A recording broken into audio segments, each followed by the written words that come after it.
saudara, saat dia haid, saat dia nifas, bukan hak asasi manusia.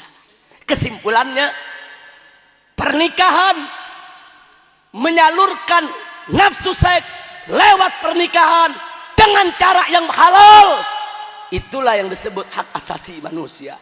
HAM bukan? Baik, kalau begitu zina HAM bukan? Sodomi HAM bukan? Lesbi HAM bukan? Homoseks HAM bukan? Bencong HAM bukan? Iya, kenapa saya tekankan begitu? Karena di Indonesia begitu. Orang kawin melaki nggak apa-apa, hak asasi manusia. Pala lu bomenyan. Ya hak asasi monyet. Monyet aja nggak mau. Monyet laki kawin melaki ogah. Betul? Betul? Saya mau tanya, kesesatan itu halal atau haram? Halal atau haram? Yang haram itu HAM bukan? Kok presiden jadi goblok macam ini? Ini dia. Makanya sengaja malam ini saya mau bicara hak asasi manusia. Saudara, biarkan presiden yang goblok, asal jangan orang kampung Jawa yang goblok. Takbir. Umat Islam nggak boleh jadi orang goblok, betul? Orang kampung Jawa mesti jadi orang pintar, betul? Takbir. Iya, jangan presiden goblok lu ikut goblok. Jangan. Makanya nih malam kita belajar pintar. Kita mesti tahu hak asasi manusia itu apa. Siap belajar? Ya. Ini pelajarannya susah, nggak apa-apa.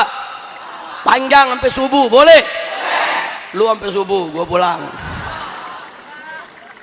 Ya Allah. Baik, lanjut. Lanjut. Jadi makan minum yang halal HAM bukan? Makan minum yang halal HAM bukan? Makan minum yang haram HAM bukan? Bukan, saudara. Setiap manusia yang lahir di atas muka bumi diberikan oleh Allah hak untuk memenuhi kebutuhan biologisnya. Begitu dia dewasa, Allah berikan dia hak untuk menyalurkan nafsu seksnya. Saudara, hak tidak boleh ada yang menghalangi manusia manapun untuk menyalurkan nafsu seksnya, saudara. Tapi Islam memberikan batasan. Nafsu seks itu hanya boleh disalurkan melalui dua saluran, saudara. Saluran yang pertama adalah an-nikah, saluran pernikahan. Sedangkan yang kedua, saluran ma malakat aimanuhum, saluran hamba sahayaan, saluran perbudakan yang saat ini sudah tidak ada, saudara. Jadi malam ini hanya satu saluran saja yang kita bicara, yaitu pernikahan.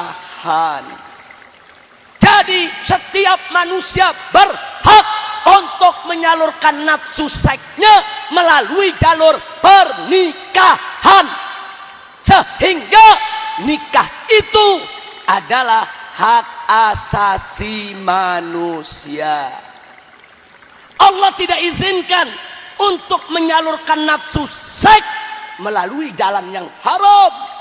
Allah tidak izinkan, saudara, melalui perzinahan. Tidak boleh, sehingga zina itu bukan hak asasi manusia. Jelas tidak? Jelas tidak? Bahkan di dalam pernikahan saja ada aturan, saudara. Tidak boleh suami menggauli istrinya yang sedang haid menstruasi. Tidak boleh suami menggauli istrinya yang sedang nifas setelah melahirkan, saudara. Tidak boleh seorang suami menggauli istrinya, saudara, dengan cara sodomi, menggauli duburnya, haram. Artinya sodomi bukan hak asasi manusia. Menggauli istri, saudara, saat dia haid, saat dia nifas, bukan hak asasi manusia. Kesimpulannya, pernikahan menyalurkan nafsu seks lewat pernikahan dengan cara yang halal, itulah yang disebut hak asasi manusia. Di luar itu bukan hak asasi manusia, saudara. Jelas tidak? Saya mau tanya, nikah haram atau halal? Haram atau halal? Kalau begitu nikah itu ham bukan? Ham bukan? Ham bukan?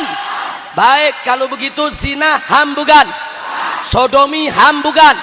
Lesbi ham bukan? Homoseks ham bukan? Bencong ham bukan? Iya, kenapa saya tekankan begitu? Karena di Indonesia begitu. Orang kawin melaki nggak apa-apa, hak asasi manusia. Pala lu bomenyan. Laki kawin laki itu bukan hak asasi manusia, hak asasi monyet. Monyet aja nggak mau. Monyet laki kawin melaki ogah, betul? Betul? Monyet ogah, monyet ogah. Ada manusia mau, berarti itu manusia lebih bejat dari mau jadi monyet. Alhamdulillah. Jadi saya tanya sekali lagi, nikah ham bukan? Zina, sodomi, lesbi, alhamdulillahirabbil. Luar biasa orang kampung Jawa, pinter-pinter. Baru 5 menit belajar udah paham. Presiden gede badan nggak paham-paham. Bener-bener saudara. Baru 5 menit belajar orang kampung Jawa. Duduknya di tanah lagi, ngerti? Lu calon presiden semua lo. Amin. Biar jadi dari kampung Jawa jadi presiden semua. Amin. Amin. Ya Rabbal alamin. Kira-kira yang saya sampaikan jelas tidak? Jelas tidak? Itu hebatnya hak asasi manusia dalam Islam, saudara. Apa hebatnya hak asasi manusia dalam Islam? Pertama, dia terikat dengan peraturan Allah Subhanahu wa ta'ala, bahwa hak asasi manusia adalah karunia Allah, sehingga mustahil Allah memberikan karunia kepada manusia dengan hak yang melanggar kewajiban manusia kepada Allah itu sendiri, saudara. Mustahil Allah memberikan hak kepada manusia untuk durhaka kepada Allah, untuk melanggar daripada perintah Allah, untuk melakukan daripada larangan Allah. Mustahil. Kalau Allah memberikan hak kepada manusia, pasti hak yang tidak bertentangan dengan hukum Allah Subhanahu wa ta'ala. Itulah karenanya hak asasi manusia dalam